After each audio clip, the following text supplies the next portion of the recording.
Parece que todos estão tentando descobrir quem são. Não basta você gostar de café, você precisa ser a pessoa do café. Não basta você gostar de ler, você precisa ter aquela estética de leitor. Não basta você gostar de um estilo musical, você precisa ter um estilo que diga realmente quem você é. Existe uma estética para quem faz academia, existe uma estética para quem gosta de filosofia, existe até uma estética para quem diz que não gosta tanto assim de estética.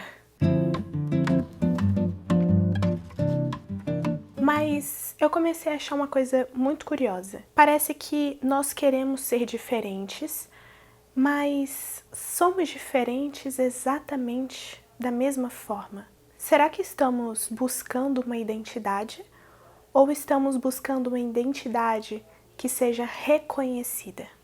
E é muito comum hoje em dia a gente encontrar conteúdos como ser performático, como ser a garota, como encontrar o seu estilo, como encontrar a sua vibe. E, sinceramente, quando eu tava fazendo o roteiro desse vídeo, desse ensaio, eu tava me questionando se esse vídeo não era justamente isso. Porque, sinceramente, é um vídeo que eu assistiria. Eu gosto muito de pesquisar coisas sobre identidade, sobre vibe, sobre algumas perguntas que normalmente a gente pode se fazer no dia a dia e buscar, de alguma forma, se conectar com essas ideias. Porque eu gosto de construir uma vida que seja mais a minha cara. Eu acho que isso nos dá uma certa liberdade, uma certa autenticidade na vida. Por isso daqui não é pra eles. Isso serve pra mim também. Ou seja, parece que a nossa identidade nunca tá pronta de fato. E Bauman fala um pouco sobre isso. Uma vez que as crenças, valores e estilos foram privatizados, descontextualizados ou desacomodados, com lugares de reacomodação que mais lembram quartos de motel que um lar próprio e permanente, as identidades não podem deixar de parecer frágeis e temporárias e despidas de todas as defesas, exceto a habilidade e determinação dos agentes que se aferram a elas e as protegem da erosão. A volatilidade das identidades, por assim dizer, encara os habitantes da modernidade líquida. Eu consigo descrever para vocês brevemente a vibe que, por exemplo, eu gostaria de expressar aos outros. Eu gosto do meu cabelo curto, eu gosto de alguns acessórios prata, de vez em quando um pouco mais chamativos que o normal. Eu gosto de tons mais amadeirados, um tom mais marrom, laranja, amarelado para roupa e acessórios, e enfim. Eu também gosto muito de café, gosto de livrarias, cafeterias, gosto de livros de romance, de fantasia. Eu gosto de passar tempo de qualidade com as pessoas que eu amo. Também gosto de ver vídeos sobre filosofia, sociologia, mas eu também gosto de ver vídeos de entretenimento tipo TED ou achismos. Eu também admiro muito as pessoas que sabem cozinhar, apesar de eu só saber fritar um ovo. E eu também adoro editar vídeos, inclusive eu adoro editar os meus vídeos do YouTube. Percebe como eu consegui falar tudo isso em menos de um minuto? Será que a gente consegue resumir uma pessoa em um minuto? Eu acho que não.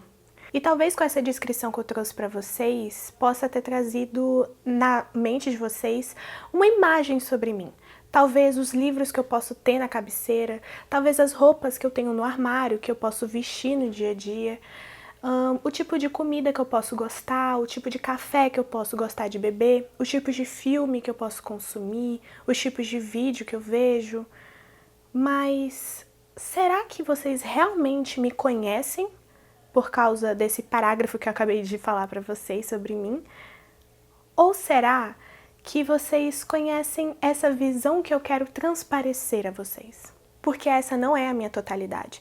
E na verdade, se eu dissesse que isso tudo que eu disse fosse tudo sobre mim, eu provavelmente choraria, porque eu me sentiria muito vazia, eu me sentiria muito superficial e muito pequena, e eu sei que eu sou muito mais do que isso. Muitas vezes acabamos resumindo uma pessoa a apenas o que ela escuta, o que ela veste, o que ela consome, o que ela fala. E muito antes do Instagram, as pessoas já costumavam tentar imitar pessoas que elas já admiravam.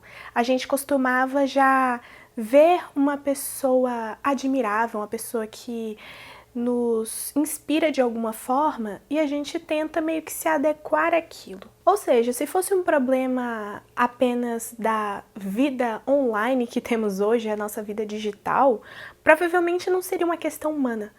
Mas a gente já vem percebendo isso há muito tempo. Essa inquietação sempre existiu, mas talvez a internet só tenha aberto um palco com que fizesse que isso fosse feito em tempo integral. E talvez pelo peso que sentimos em sempre tentar se encaixar e se colocar em uma caixinha todas as vezes, não poder sair nunca dos trilhos, talvez a gente tentou se rebelar de alguma forma, tentando parecer diferente dos outros, buscando uma certa autenticidade, a nossa identidade. Antigamente a pressão era se encaixar, mas hoje a pressão é seja você mesmo e rápido, porque essa expectativa basicamente resume se você é uma pessoa boa o suficiente ou não. A questão é, quanto mais diferentes nós somos, mais nós queremos ser vistos. E, inclusive, isso entra num conceito muito interessante da psicologia, que é a nossa identidade, ela é formatada em relação aos outros. Interrogação. Por exemplo, o sociólogo Goffman, ele falava muito sobre a questão da gente ter versões de nós mesmos dependendo do contexto social em que a gente estivesse. Já o psicólogo Festinger dizia muito sobre como a gente constantemente se compara às outras pessoas. E isso não significa que nós somos falsos o tempo todo, mas que a gente tenta se encaixar, se adequar ao que nos parece certo diante do coletivo. E isso nos mostra muito como a validação social explica muito sobre quem nós achamos que somos. Então o problema nunca foi ser único. O problema é quando a sua identidade depende do olhar do outro. E quando falamos de identidade, a gente fala quase sobre algo metafísico, algo inalcançável, algo que é quase como se fosse a nossa versão completa, a versão completa de nós mesmos, e que parece que nunca vamos chegar lá. Quando eu estava estudando para fazer esse vídeo, eu encontrei o Charles Taylor, e ele fala o seguinte: não obstante, a cultura contemporânea da autorrealização, ainda reflete outra coisa que importa aqui: o reconhecimento de que nossa identidade exige reconhecimento dos outros. Ele diz que a nossa identidade exige o reconhecimento dos outros. Essa palavra exige me trouxe um certo desconforto, porque ele não diz que a nossa identidade gosta do reconhecimento, valoriza o reconhecimento do outro. Não, ele fala exige. Então significa que para criar a minha identidade, eu não posso fazer isso completamente sozinha? Eu preciso necessariamente do outro. Escrevi anteriormente sobre o modo como nossas identidades são formadas em diálogo com os demais, em concordância ou conflito com seu reconhecimento de nós. De certo modo, podemos dizer que a descoberta e a articulação desse fato em sua forma moderna ocorreram em estreita ligação com o desenvolvimento do ideal de autenticidade. Ele usa uma palavra-chave que eu acho que pode passar despercebido por muitas pessoas.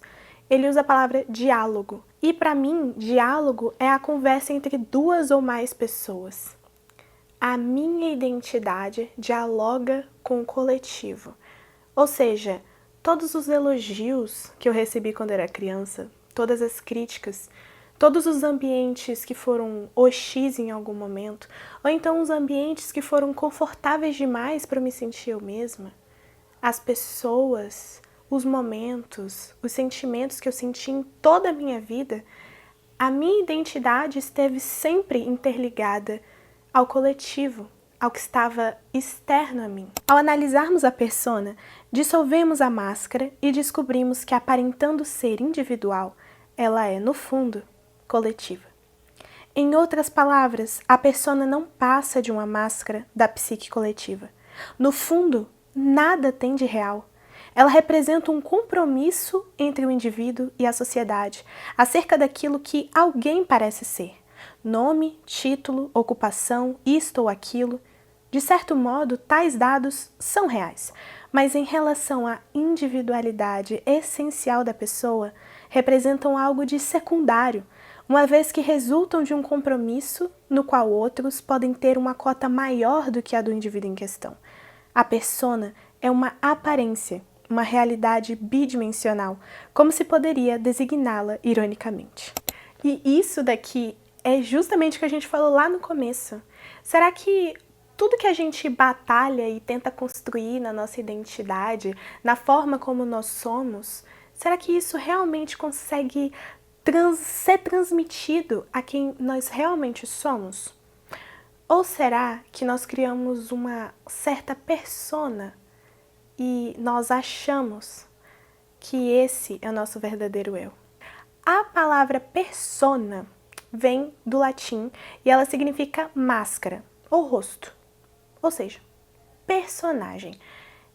Essas máscaras elas eram usadas por atores, né, da Roma Antiga, e essas máscaras elas tinham um efeito de amplificar a voz dos atores. Ou seja, além de dar uma aparência diferente a eles, também amplificava a voz, dava uma vida àquele personagem. E talvez a nossa persona faça justamente isso a nós. Ela dá voz a nossos personagens na sociedade. Mas o que será que acontece quando a gente esquece que essa persona é apenas uma máscara? Eu lembro que eu vi algumas vezes no Instagram alguns vídeos de pessoas brincando sobre algumas situações quando nós temos grupos diferentes da nossa vida e eles se encontram no mesmo ambiente e a gente trava. Vou dar um exemplo. Por exemplo, quando amigos seus e familiares, ou então amigos de dois ambientes diferentes, nunca se conversaram, vão no seu aniversário, por exemplo. Várias pessoas de setores diferentes da sua vida estão se encontrando. Só que em cada parte da sua vida, você normalmente usa uma máscara diferente e não por sermos falsos, não porque somos verdadeiros com uns e falsos com outros. Não, a gente se adequa ao ambiente e é natural. Mas as pessoas nos comentários desses vídeos que eu assisti estavam comentando sobre como a gente gela, né?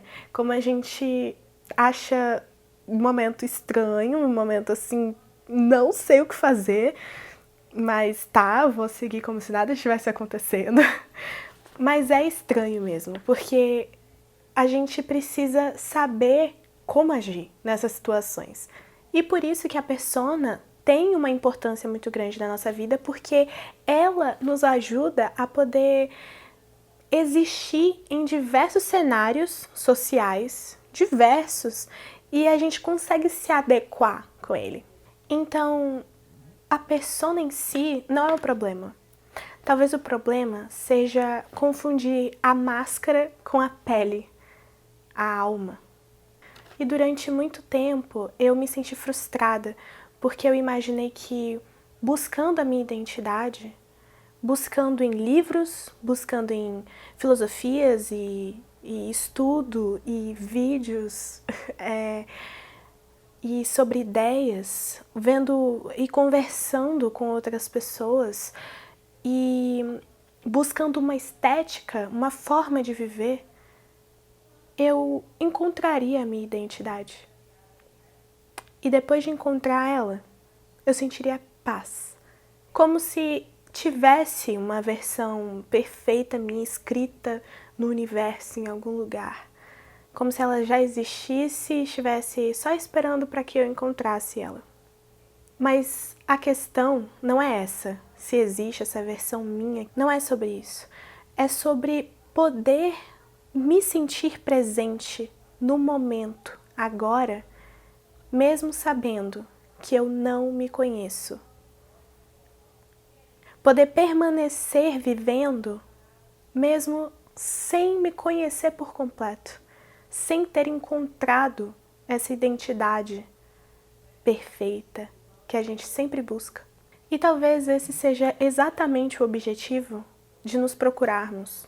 conhecer cada vez mais sobre nós mesmos, mesmo sabendo que a gente não vai se conhecer inteiramente.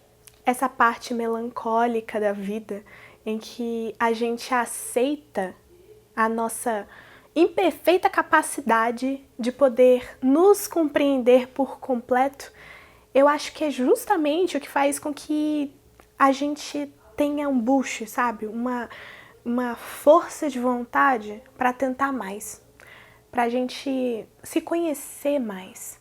Não por completo, não porque a gente vai, em algum momento, se compreender 100%, mas porque sempre tem mais o que aprender, sempre tem mais o que desenvolver, sempre tem medos a superar, sempre tem obstáculos a passar. Se a gente já estivesse no topo, não ia ter mais nenhum tipo de obstáculo para passar, e aí a vida seria o quê?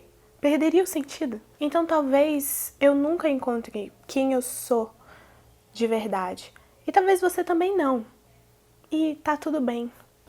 Porque acredito que o menos importante seja encontrar uma identidade e o mais importante seja poder viver com ela mudando constantemente. Eu vejo vocês no próximo café.